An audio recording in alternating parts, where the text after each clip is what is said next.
juleaftens morgen ankom jeg sammen med min familie til Alanya med Tyrkiet-eksperten. Vi skulle for 6. gang holde 8 dages ferie på Hotel Vegastar, vores foretrukne hotel i Alanya. Allerede på busturen på vej fra lufthavnen fik vi at vide, at Vegastar var lukket, angiveligvis på grund af elektricitetsproblemer på hotellet. Vi blev placeret på forskellige andre hoteller. Når vi kommer på hotellet, så er der alligevel liv i hotellet, der er lys, og vi holdt også juleaften på hotellet den 24.12.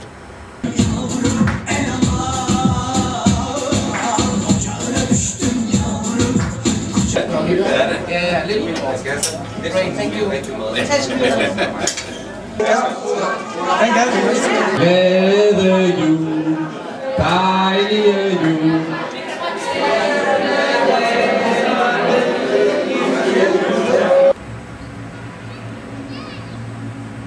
På trods af, at hotellet er lukket, fortsætter Tyrkiet-eksperten på selskabets hjemmeside med at sælge rejser til Vegastar. Jeg bestilte selv den 26. en rejse hertil den 27. som gik glat igennem. Jeg fik en ordrebekræftelse. Og så sent som i dag har jeg talt med et par gæster på Azalia Hotel, som har købt en rejse hertil den 7. januar. Rygterne sviger hele byen. Lige meget hvem vi taler med, så ved alle godt, at der er økonomiske problemer på Vegastar, og formentlig også i Tyrkiet-eksperten. Efter hvad vi hører, så lukker hotellet måske op om 1,5 måned. Måske lukker hotellet aldrig op mere.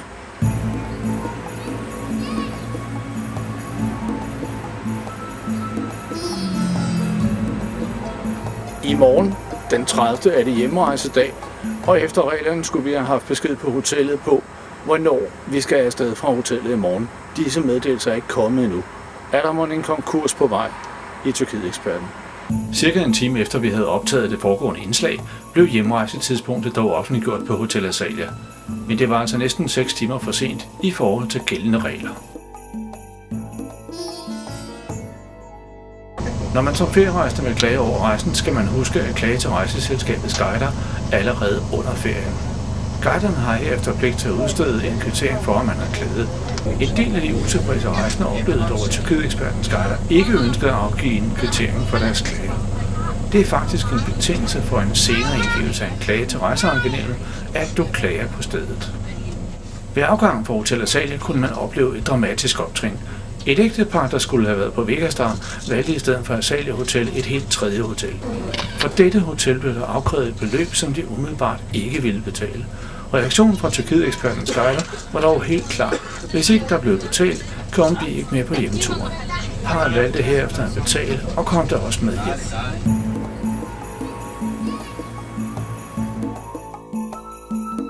Du kan finde både Vegastar Hotel og Tyrkiet-eksperten på Facebook. Her kan du fortælle om dine erfaringer med Tyrkiet-eksperten og udtrykke din mening om de rejser, du har været på med selskabet.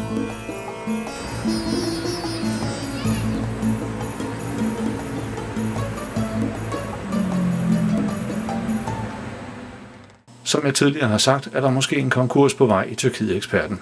Selskabet har ifølge de 2 seneste regnskaber et syndigt rod i bogføringen, så meget at revisionen reelt ikke har kunnet godkende regnskaberne.